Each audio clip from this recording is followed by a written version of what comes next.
Today's forecast, 60 degrees under fair skies. And guys, I cannot think of perfect weather conditions for our podcast. Good evening, everyone. My name is Alex, and welcome to Beyond the Books, a podcast where we go deep into the stories and backgrounds of your future healthcare heroes. And tonight, we have a very special guest. Very excited to talk to her. While I was researching today, there's just so many cool stuff that my laptop literally overheated, and I had to restart the laptop. So very excited for this conversation. Thank you guys so much for tuning into this podcast. So without further ado, let's get to it. Tonight's guest, you can say, is the Grace of Zionsville. Please welcome Grace Rushton. Grace, how are you today? I'm good. How are you, Alex? I'm doing very well. Finally, some nice weather today. Yeah, it was a beautiful day. Yeah, absolutely. So, Grace, we have one mission today. Do you want to know what that mission is? I would love to know. We're going to prove that you, Grace Rushton, are more than just a medical student. I would love to prove that. So fantastic. So I am ready. You ready to get started? I'm ready. Let's do it. All right, Grace. So great to see what you've dug up on me. Yes. So my first question, Grace, is that the first time that I sort of met you was at the Union, late at night, and you were being a hero to all of us by serving us some delicious Starbucks coffee.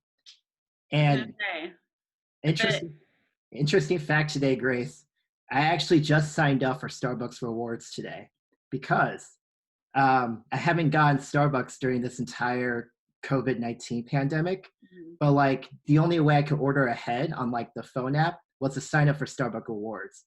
And what really caught my eye, I did not realize how many options and how many customizations that one could make to a Starbucks drink. So my first question is, how hard was it to know the in and outs of the Starbucks menu? It was super intimidating at first. So especially without like completely bashing the Starbucks I worked at, it's kind of one of those things where they're just like, okay, show up one day and we're just gonna like start teaching you on the job. So I started like on weekends, which like on campus are a little more relaxed. So there was some downtime to like kind of start practicing, but it was basically just like the guys I was working with that day were like, okay, we'll show you how to like do this. There's like no official training, but then my boss gave me this like, you know, handout of a breakdown of just like basics of coffee sort of thing. So it was definitely overwhelming. Like after my first shift, I was like, okay, I'm gonna need to make flashcards on this or something. But it honestly was a lot. It was a lot easier to get down than I thought it would be. And it's definitely one of those things where, you know, you like look at the menu or you like hear people talk about their drinks and it all sounds like so different, but there's obviously like kind of a core set of things that you can order just with variations in terms of like number of shots, number of syrups, number of whatever other things. So like once I kind of got a grasp on like the basics of like, okay, how do you do a latte? Then how do you make a like this frou-frou latte? So yeah, definitely intimidating at first, but not nearly as crazy as it seems. But. Is there one drink in particular that during your years while working at Starbucks, you're like, oh no, why this drink? Why? Any frappuccinos. The worst is when they like dropped these like exclusive like new zombie frappuccino for Halloween, and then like everyone and their mother comes in and orders it, and they're just always a pain to make. There's like, and then when they have these special ones, there's always just like all these extra toppings you have to put on.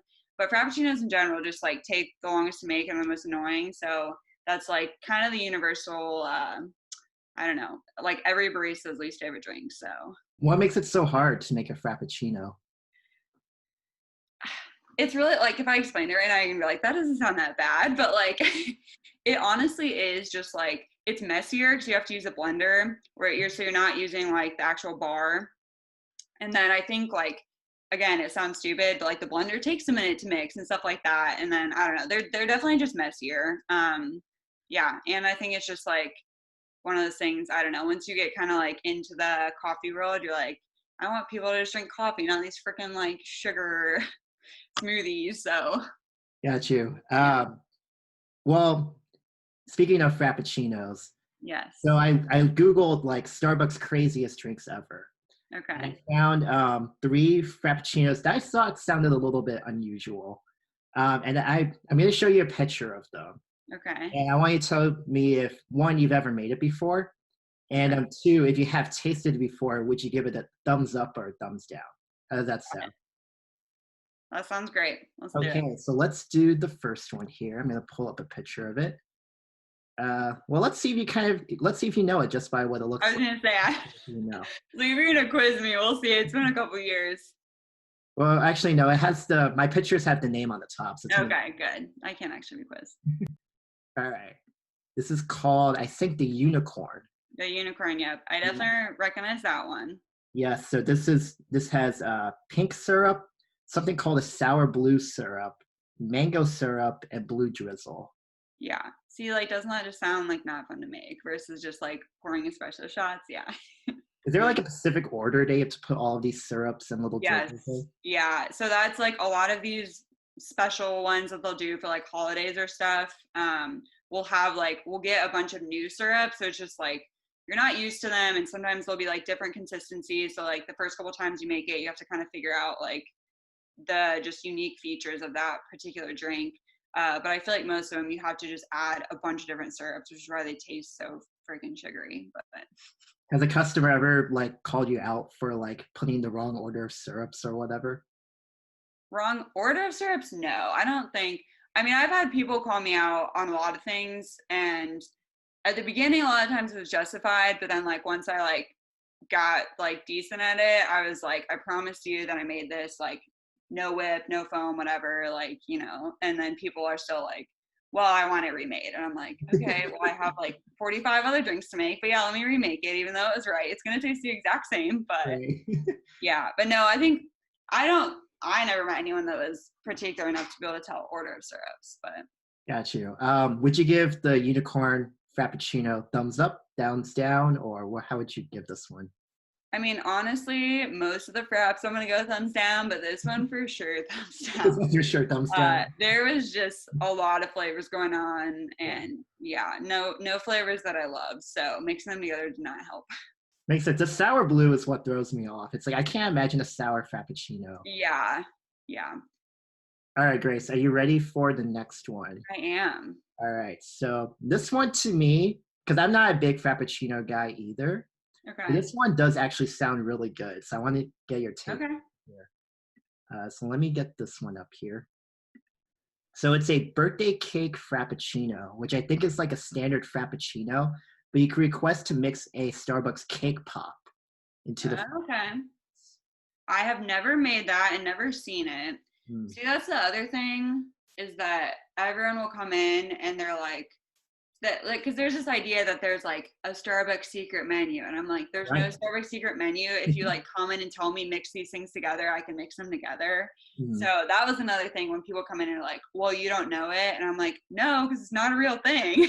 So I have not ever made this, and I don't think I've ever seen it. But I agree. I think that could definitely be good. I don't know how well the birthday cake pop would mix though. Got you. Is there a food item in Starbucks because like, most people go to Starbucks for like the coffee, right? But is there like a food item in particular that like people are just overlooking? Because to me, I didn't even know that Starbucks sold cake pops, for example. Yeah, their pastries are great. Honestly, I love almond croissants. They have a good almond croissant. And then they have really good coffee cake too. That like is something that I feel like I've gotten like since middle school, so that's definitely another classic. And on a lot of their sandwiches are really good too. Like I feel like their breakfast sandwiches are pretty popular, but especially some of my favorites are like around Thanksgiving. They do like the special holiday sandwiches, and a lot of those ones are really good. But got you. Cake pops are good too. I'm not like a huge cake pop person, but almond croissant, you should try it. Gotcha. So we're gonna give this a maybe to a thumbs up, right? Yeah, the idea is a thumbs up, but I can't personally comment. Right. Well, unfortunately, I think this last one you're gonna give a severe thumbs down. No. But you could try to tell us how one would make this concoction. Okay, we'll see. That very helpful. I'm sure you will recognize this one. Yeah, I already knew it was gonna be. These were the worst, because this is one, like these things just go viral, and then everyone comes in and wants it, and then like we literally run out of stuff in 2 days, and people are mad, and then like literally, well, at the end of the night, will go to like empty the trash, and it's just like all these Oh things that have like no. 2 sips taken out because no one likes them. Oh no. Maybe kids or like, I don't know, but yeah, this one was rough. I very much did not like it. So let's read the ingredients. So it's like tart apple, caramel, pink whipped cream, and like a red mocha drizzle. Yeah.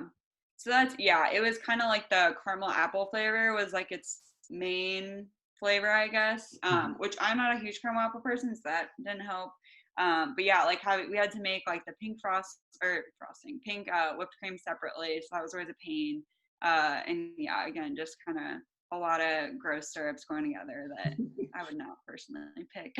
Yeah, I didn't even think about how messy it would be to clean up, like in a trash can or like in the surface of like the Yeah, countertops and whatever.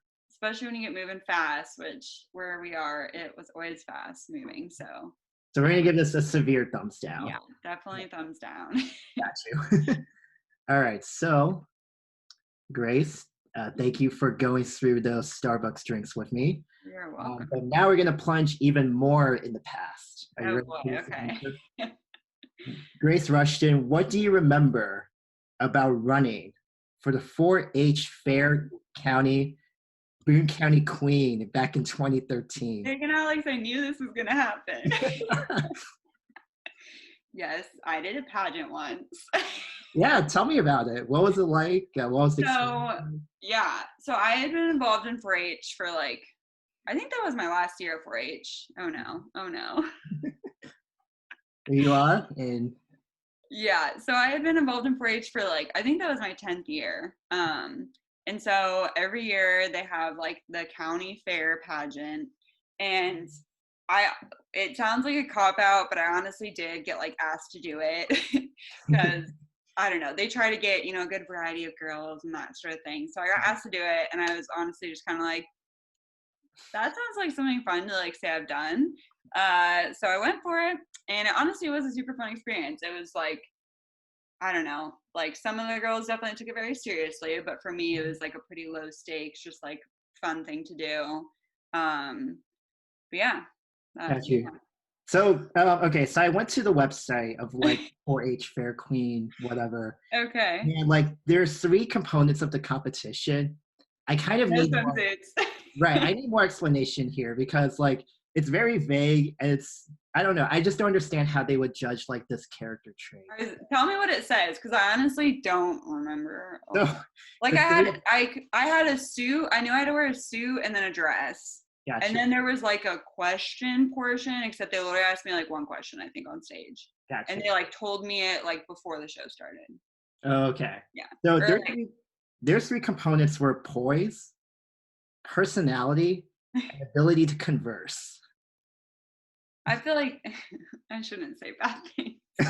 Yeah, I don't know. I feel like that's kind of like things they just kind of came up with. I mean, yeah, it's a lot of it is based, I mean, it's not solely based on your 4-H involvement, but they definitely like take that into consideration. Like they don't want people who have kind of like done one project for like 1 year. Like most girls had been doing it for like a long time, like me, and had done like multiple projects. I honestly was like one of the least involved people, even though I had done it for 10 years. I had only like done a couple projects. Mm-hmm.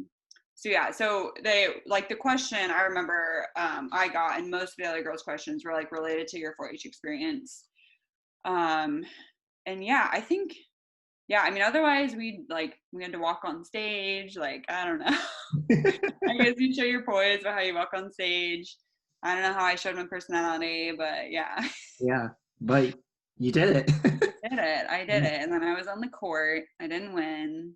Sad. Oh Because I well. wasn't as involved in 4-H, but it's fine. Got you. But you've been involved for 10 years. I didn't know that. And can you just kind of tell me, because when I was looking at 4-H's website, their like explanation of what it is a little bit vague. It's like we help develop leaders through various projects. But can you kind of explain what like a 4-H project might look like? Yeah. So like most people when they hear 4-H, like stereotypically, think of like, the county fair where people are like showing their pigs or cows or whatever. And so actually my aunt is like involved with like the 4-H extension office in Lebanon. And so she kind of like encouraged my mom to like get me involved. So I started in second grade. You can do it like second grade through senior year of high school. And so it definitely is kind of one of those things that's like crazy that I actually did 10 years. Like the fact that I got involved as second grade and then stuck with it. But yeah, so it's kind of just this organization that does like, again, so kind of tries to bring people in kind of in their early youth and then kind of help like with that development through high school. And so, yeah, there are like, I don't even know the number of projects you can do, but like I would guess hundreds. So again, a lot of people do think of like, you know, livestock. So you can do any livestock you can think of. They have llamas and like other obscure animals. They have cats and rabbits and all those kind of things. And so, like I said, a lot of people will do like multiple livestock projects. And then, so outside of animals, there's also a lot of other kind of just like home or like, it's like I always think of like home ec class, like, you know, when you see in movies where it's like, you can do sewing or like knitting or cooking. I did cake decorating one year. Oh, cool. And other kind of just things like that. Photography is another big one that I did for a couple years. Mm-hmm. And so my sort of role with it, I was involved for 10 years, and all 10 years I did dog obedience and agility. Oh, so wow. Like, you know, like teaching like sit, stay, I mean, more complicated than that, but just like general obedience skills. And then agility is like running around a little course with like a tunnel and a teeter totter and that sort of thing. And so that was like by far my biggest thing. And then, like I said, I did like 1 year cake decorating. I did photography a couple years, but those were just kind of like, you'd submit your project for the county fair over the summer. It wasn't as much of like a year-long involvement.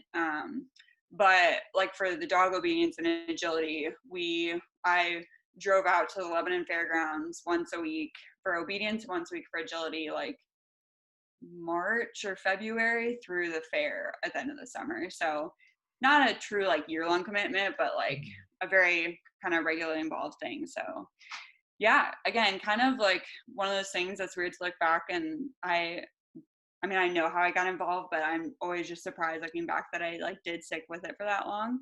Mm-hmm. But yeah, it definitely, I mean, I've always loved dogs, but that experience definitely kind of helped just further develop that passion of mine. So when you did the dog obedience training and the agility, was there ever a dog that was just not having it while you're trying to train it?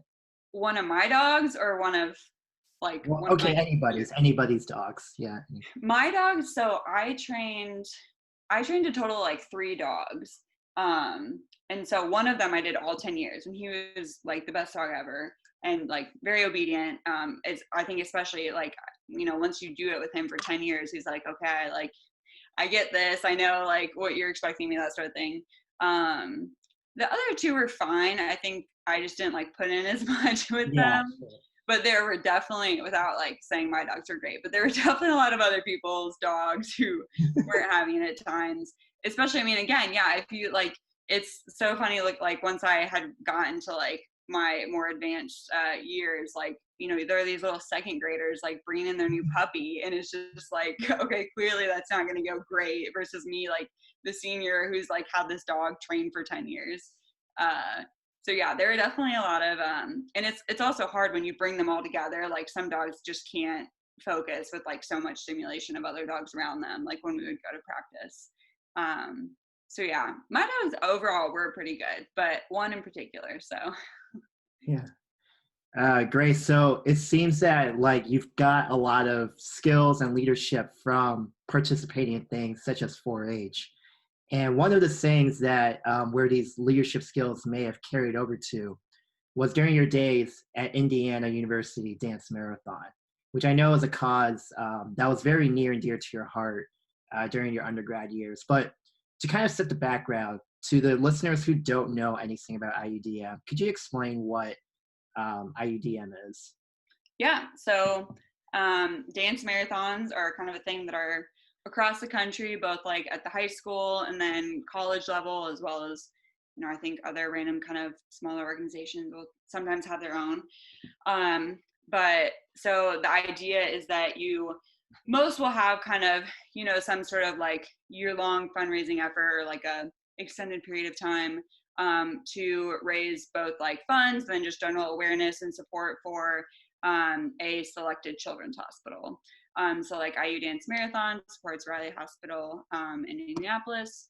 And then, yeah, like I said, like a lot of the other high schools around Indianapolis will feed into Riley as well. But yeah, IUDM is like the second largest student run organization in the country. So love that line. So yeah, it is a very, very prominent part of IU's sort of just, general environment and that sort of thing. It plays a very strong role on campus. But yeah, so like with IUDM, speaking to it specifically, because obviously that's what I have experience with. But we have it's just kind of a big hierarchy of leadership. So there's like an executive council and then a bunch of different committees that are like kind of targeted on one specific focus of whether that's the actual like fundraising efforts or sort of organizing the actual dance marathon, or like the committee that I've spent the most time with was hospital relations. So kind of helping to foster our relationship with Riley and kind of trying to get more experience in the hospital. So people really knew what we were actually raising money for. And then all of that sort of campaigning and awareness and fundraising culminates in this 36-hour, at least 36 hours for IUDM. Again, some are shorter, none are longer, but and so that, yeah, a 36-hour dance marathon where you are supposed to be on your feet for the entire time. Again, kind of just showing your support for all these kids who are threatening serious illnesses and that sort of thing. So yeah, I was involved for all 4 years. Definitely by far and away the highlight of my undergrad time at IU. So yeah. And you were something called an education subcommittee chair. What does that exactly mean to be an education committee? So that was like specifically, like I said, on the hospital relations committee. And so the hospital relations committee actually started like while I was involved. Like when I first got involved freshman year, it wasn't actually a committee. Shout out Monty Bondero. But yeah, and so my specific role within that, like I said, because our committee's whole focus was kind of just on like building our relationship with Riley. And so kind of my specific role in that was kind of just a lot of times, people, especially when you're like trying to go fundraise, it's just like telling people like, hey, I'm raising money for this children's hospital. Like everyone's like, okay, yeah, that's a great cause and whatnot. But our mission was kind of to like actually break down and kind of educate people on what that money was actually doing, because we raise these millions of dollars every year. And then I think a lot of people are like, oh, that's so cool, but like, what did $4 million actually do for Riley? Like obviously a lot of good, but so yeah, that was our goal, was kind of trying to work with like coordinators that IUDM had at Riley, as well as like some physicians and that sort of thing, to kind of help, again, just educate people on what that money was actually doing in terms of good in the hospital. And then we also did kind of just try to work on getting some of the like physicians or researchers who our money did like go to directly support to like come down to IU or get involved with students, just to kind of foster kind of a more like bilateral relationship, not just like we're going to shove money at you, but they are very, very appreciative and want to get to know us and kind of get to know more about like what we specifically do, because a lot of them do just think that it's kind of just this one weekend where it all happens, but they're always very impressed when they realize like that it truly is, a year-long effort of work and that sort of thing. So got you. So as you were saying earlier, it all culminates to this 36-hour event. Literally a marathon. Like I've done it. Like it's literally a marathon. You're standing up the whole time. You're hearing these inspirational stories from the Riley patients, but it is very tiring. And so you actually spent, is this true? You actually spent your 21st birthday at Dance Marathon? Yes. So Dance Marathon usually starts on a Friday night traditionally. Right. And so like that Friday was my birthday. So I kind of got to, like, my parents drove down to take me out to dinner before I went and that sort of thing. But at least part of my 21st birthday was spent at Dance Marathon, which was super fun. And my committee spoiled me and made it very special. So yes. Right. Because like a traditional 21st birthday is like head to the bars, like Yes, wild party, blah blah blah. But you had a very different 21st birthday experience. I So did. what was Before it you make like? me sound like too much of a saint, I did get dragged to Roy's like Thursday night at midnight. Literally, Okay, just like two of my friends were like, "You have to at least go and like take a picture or something." sure, So I yeah. did go, but it definitely was not like you're saying a true 21st birthday experience. Right. So what was it like? Just like you're in this like hot, sweaty gym. You're surrounded by people you love. You're surrounded by all these inspirational stories, all these motivating things. So what was it like kind of celebrating a birthday in a different environment than like most birthdays would happen in? Yeah, I mean, it was definitely amazing. I mean, IUDM and specifically the tennis center where it's held is definitely kind of one of my happy places in life. So it was definitely super special to be able to do that. And then obviously just like during my involvement at or with IUDM at IU, I made so many of my like closest friends. So it really was kind of like, you know, I would have been surrounded by mostly the same people, just in like a different venue, like you're saying in a bar or something. But instead, I was getting to have this cool experience with all those same people that I love and care about so much. And then it was also really cool. So, like I said, my parents did drive down to take me out to dinner, and then they got to come to the opening ceremony, and that was the first time they actually like got to see the marathon. So that was super special too, because they both work at Riley, so they have definitely a good appreciation for IUDM, and obviously were supportive of me throughout it. But I was excited to show them kind of what it was actually like in person, just because they do have that kind of personal connection. So Got you. yeah, Side, birthday. side question. Where did you choose for your birthday dinner? We went to the Tap, and I'm I very love it. I love I had been, yeah, all of my like older friends used to always go, and I would always be so mad that I couldn't go because they're like, Tap fries are the best, and I couldn't have them. And I finally got to have them, and I'm glad with my 21st birthday dinner choice. So it was a good one. Got you. And Grace, it seems like you got to do a ton of cool things during your years in IUDM, but I think this one might top them all. What are you gonna Let me, show? let me pull up which picture I am talking about here. You actually got to skydive. I did, yes. Yeah. Okay. So what's the story behind this? Yeah, so something that actually the hospital relations committee was in charge of kind of organizing is this they have this like for the kids, FTK, we always say, skydiving event. And so the whole premise was that you would jump, you can kind of see attached to my stomach is a little stuffed animal bear. Hmm. And so I strapped him in when I jumped, and then got to like write a little note to a patient at Riley. And so he is now a brave bear since he's gone skydiving. And they had little like goggles and made them look like they had been skydiving and stuff too. Super cute. So then they deliver those bears and your letter to a patient in the hospital. So yeah, something skydiving is something I think I could definitely see myself having done at some point in my life, but kind of having this like meaningful cause to force me into doing it was super cool. And I'm glad that I got to do it kind of with a more meaningful experience like that. So So let's get a little snapshot of what your skydiving experience is like, because where did I don't know, I'm you sure find you're this? aware, but there is a video on YouTube How did of you this. find this? Um, I mean, I've seen the video. They sent it to me, but I don't know how you came across it. it was literally like you It, just see in the you bar. just It's just literally Googled, search. or yeah, YouTube my name. That was the first videos that popped up. So let's get a little sound from Grace's skydiving adventure.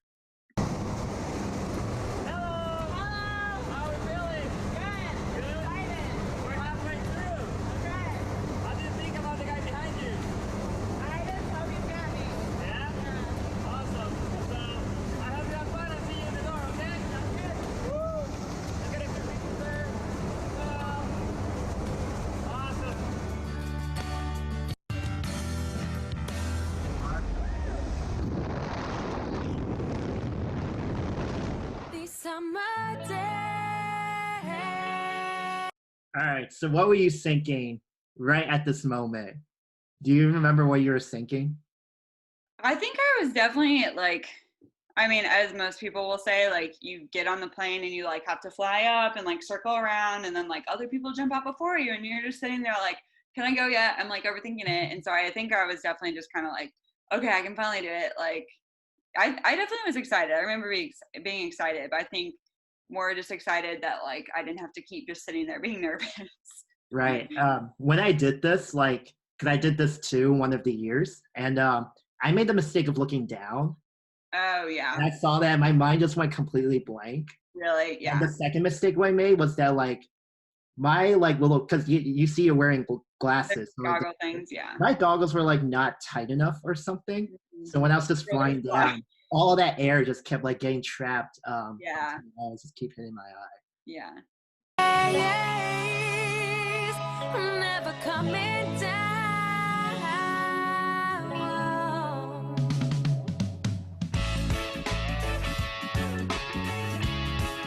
You're never coming down. Never coming down.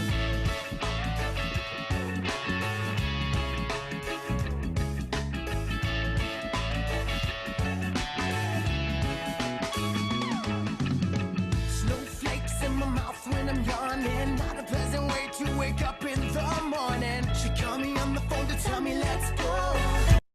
So yeah, very cool experience that you got to do. Good times, yeah. Yes. It was super cool.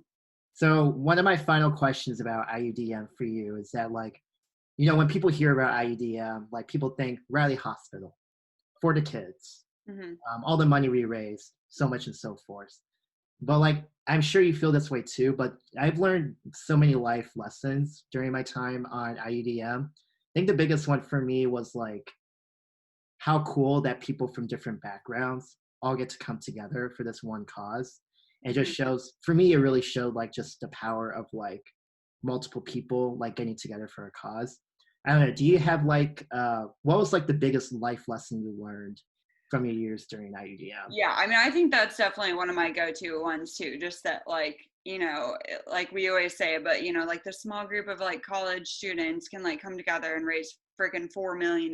Like, it just is something that feels so like unheard of, and even scaling that back from not just organization, but like some of my personal goals, whether that was with like my leadership positions and our like achievements with that, or even just like my personal fundraising, that sort of thing. Just that like I mean, very cheesy and cliche, but like it really is, if you like put your heart into it and like work really hard for a cause, like you'll be amazed what you're capable of doing.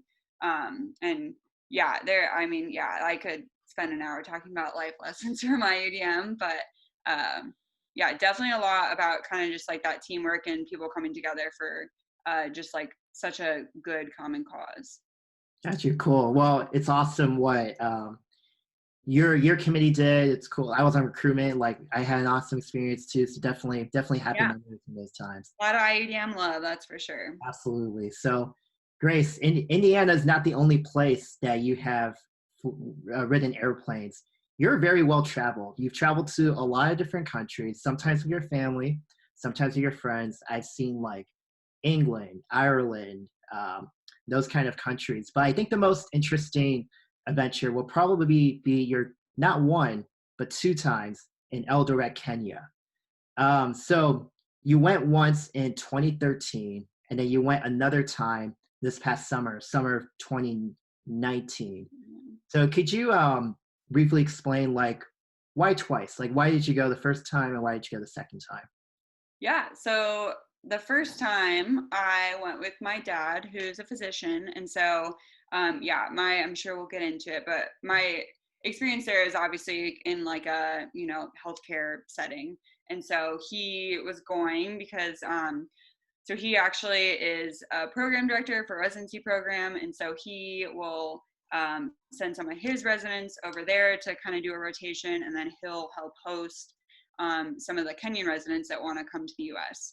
And so he had kind of had this experience, kind of just like facilitating this transfer of people, but was like, okay, I kind of want to know more about what it actually is like. If I'm kind of helping just like lead these people through this experience, I want to know actually what it's like firsthand. And so I was kind of just the lucky high schooler. Yeah, that was early high school that was asked to tag along. So I definitely didn't have a huge, I don't know. I really didn't. It was one of those things when it's like your dad asks you if you want to go to Kenya, you're just like, sure, that sounds fun. Yeah. And it definitely was cool. I ended up, I mean, he obviously was like, I'm not going to just leave you in the hotel for the day and then like go do my thing. So he definitely worked to kind of get me into the hospital a little bit. And so I was able to work. They have like a child life center there, which is super cool and very unique for Africa. And so kind of just volunteering there during the days when he was doing all of his sort of clinic stuff. And that was super cool just to kind of, again, get to know some of the staff there, obviously get to hang out with some super adorable kiddos and just kind of learn a little bit more about their culture and that sort of thing. So yeah, that was the first trip. That's me, just a young ISIL. I'm math. I don't know how old I was, but Let's see, you were born in what, 1990? 5. So probably 18. Yeah, that would make sense. Yeah. Yeah. Okay. So yeah, you've talked a lot about like the medical side of it with like different publications, even like the Zionsville newspaper back home. But what I really want to talk about on this podcast is just kind of about Kenya itself, if that kind of makes sense to you. And I think what's unique about this trip is that you saw it once as an 18-year-old high school, and now you saw it again, I'm trying to do math again, as a 24-year-old There you go. like postgraduate. Yeah. Like what do you think was different seeing it through like a high schooler lens versus like a postgraduate like young adult lady like lens? Yeah, there's obviously a lot there. I mean, yeah, kind of the fact that, again, I had no real expectations the first time, had no like medical background or anything. I obviously was just kind of like really went and just took it all in. And we were only there for about 2 weeks. So it kind of was a lot of just like sitting back and like letting it all kind of like absorb into me. And then when I went back, I had obviously finished my first year of med school. And so was clearly just in like a very different stage in life. And so, even again though, like even not just because I was like doing different things and had kind of this like very basic medical knowledge, there were obviously a lot of other kind of differences. And I think it was just super cool to be able to kind of compare and contrast, or kind of just like see how the country itself had changed. Because I'd obviously changed a lot, but the Kenya itself and Eldoret, specifically the town where I was, had grown a lot over those years as well. And so, yeah, I don't know. I can unpack that a little more. I'm trying to decide what I want to say. I mean, it's a deep question for sure, but maybe this other picture I have will kind of help you out a little bit, because like we can't talk about Africa without talking just about the beautiful scenery and the beautiful nature that's available there. And I think it's this specific picture really that even just seeing it on a computer screen, it took my breath away seeing it. So let me show you which picture I'm talking about. It's this picture here when you are staring off into the cliffs there. And like, I don't know about you, but like in like certain spots like these, I could sit there for a good amount of time and just think. Oh yeah. Do you remember did you remember having like deep thoughts or revelations that came about while you were staring off into the African scenery? Quite a few. Yeah. So as you know, your first year of med school is pretty grueling. And so kind of coming off of that, we had basically just like a week or so after like our last finals to kind of get packed up and head out. And so we had kind of just like, I'd had this like whirlwind of like my first year of medical school, and then kind of just like all of a sudden like hit pause on life. And hit pause, although like our experience was still very busy and like a different kind of busyness, not as much like the stress, work, study busyness. And so I for sure had a lot of revelations. I think kind of just because of that setup again of kind of just being able to like take a step back and take a big deep breath, but also just because of like all the different things that I learned from all the experiences I had there, and just from all the people that I got to meet and get to know fairly well. So yeah, definitely a lot of revelations.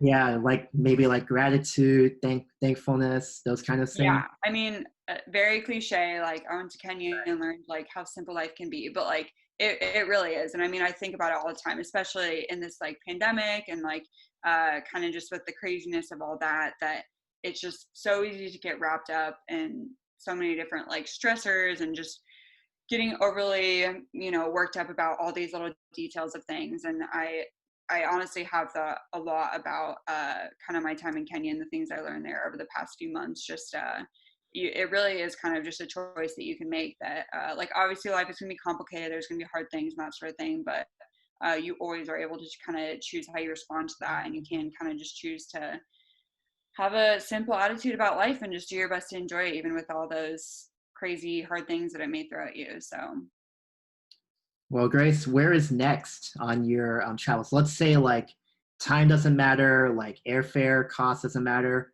COVID doesn't exist, it's not a real thing anymore. Where would like your dream place to travel to next would be? So, like, first thought that comes to mind, I always say, like, next on my bucket list is Portugal. But honestly, if I could plan a trip right now, I think, and like, no money, no stipulations. Right. I haven't been to South America, and okay. there's obviously, that's again like a big like. Yes. It's easy to be like, oh, just road trip through all of South America, but obviously just like a lot of beauty there that I haven't got to experience, and a lot of really, really cool cultures. And so, yeah, and I think just like, yeah, the culture, and then a lot of really cool big cities, but again, like beautiful scenery and a lot of kind of outdoorsy things to do. So I won't say a specific country, but just traveling through South America in general. Yeah, absolutely. I mean, I know people who like could spend months in South America. Yeah, exactly. Maybe even half. Even in a country, you could spend a lot of time. So I'd have to narrow it down a little bit, but. I'll put a shameless plug for Chile because that's the only one that I've been to and definitely enjoyed it. And if you like the African nature, the Chilean has some crazy nature as well. Yeah. So, I've definitely always heard a lot of good things about Chile. So that's for sure up there for me. Got you. All right, Grace. Last thing that I want to talk about in this podcast. So yeah, you were telling how the first year of med school was just a whirlwind, but kind of one of the, I'm going to assume, like happiest things that came out during first year was that you found a boyfriend. I did. Yes. Austin. And don't worry, he gave me permission to use his picture. I did. Oh, good. Is it going to be an embarrassing one? No, it's a really sweet one. Oh, it's cute. Okay, good. Yes. So, so you guys have been dating for, if my math is right, a little bit over 1.5 years. Is that about right? Or is it? I think about, yeah. Okay. Yeah. Okay. So, I guess my question here is that, like, obviously, like, relationships are hard, right? Because, like, there's so much give and take and all the usual things you hear on TV and movies and whatever. But now you have this added stress of med school right on top of it. But obviously you guys are still very much in love with each other and you guys have made it work. Yeah. For all the other couples out there that are, both in high stress environments, whether it's school, whether it's just like a very demanding job, what advice would you give to new couples that are in the shoes that you both were in about 1.5 years ago? Oh, that's a tough one.